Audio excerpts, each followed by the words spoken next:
Hi everyone, welcome to Techie Dialogue. In this video, I'll show you how to quick buy in Dota 2 using a simple method that helps you grab items faster during intense matches. Step 1. Quick buying in Dota 2 is very simple.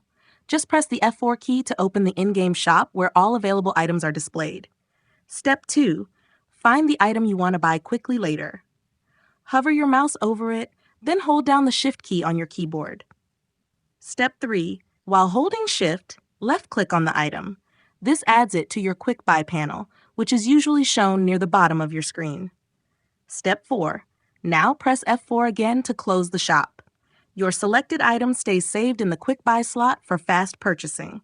Step 5. When you have enough gold, just press the F5 key to instantly buy the item you saved.